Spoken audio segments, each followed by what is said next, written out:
Good morning everyone, চলে এলাম আমি আমার আজকে রান্নাবান্নার ব্লগ নিয়ে।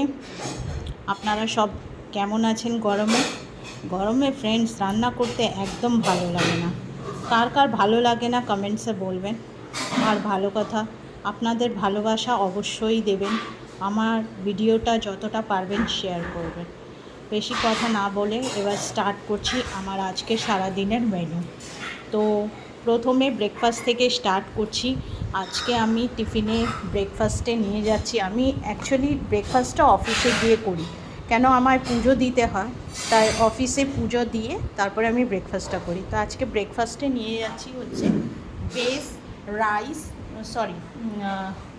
Egg rice noodles. এই যে, আর রাইস নুডলসটা খেলে কি হবে, এটা ময়দা নয়, এটা পেটে কোনো প্রবলেম হবে না, আর এটা হেলদিও থাকে, ইভেন টেস্টিও হয়, সরু সরু নুডলস। আর লাঞ্চে নিয়ে যাচ্ছি হচ্ছে ভাত, আর একটু টকের ডাল আছে, মাছের কালিয়া, আর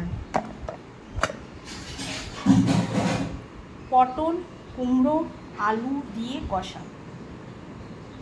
এই হচ্ছে আমার আজকে লাঞ্চের মেনু। আর রাতে হবে, আজকে আমার হাজব্যান্ড আসছে, তাই রাতে হবে হচ্ছে রাইস। মানে রাইস করে রেখেছি। প্রথমে ভাবছিলাম বিরিয়ানি করব, তারপরে ইচ্ছে করেনি গরমে, তাই রাইস করলাম। তারপরে এখানে পটল আলু লাল লাল কষা, পটল আলু কুমড়ো দিয়ে কষা করেছি, পেঁয়াজ আদা রসুন বাটা দিয়ে। এখানটা হচ্ছে মাছের কালিয়া, দেখতেই পাচ্ছেন মাছের কালিয়া। এখানটা হচ্ছে অ্যাকচুয়ালি এটা আমার বরের স্পেশাল ডিশ,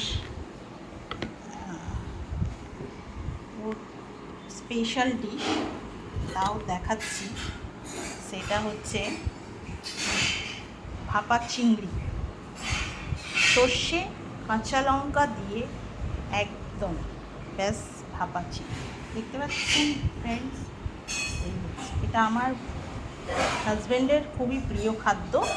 ভাপা ইলিশ, ভাপা চিংড়ি এগুলো খুব খেতে ভালোবাসে। তো আজকে এই রান্নাবান্না মেনু হয়েছে, আর বিশেষ কিছু হয়নি। আর আপনাদের কি কি রান্না হয়েছে কমেন্টসে জানাবেন। আর আমার রান্নাবান্না তো করি, তার সাথে আমার স্নেহ মায়া মমতা ভালোবাসা সবই থাকে। শুধু আপনাদের ভালোবাসার অভাব আছে। আপনারা ভালোবাসা দিলেই আমি আরও ভালো থাকবো, আরও ভালো ভালো রান্না আপনাদের কাছে নিয়ে আসবো। থ্যাংক ইউ এভরিওয়ান, ভালো থাকবেন।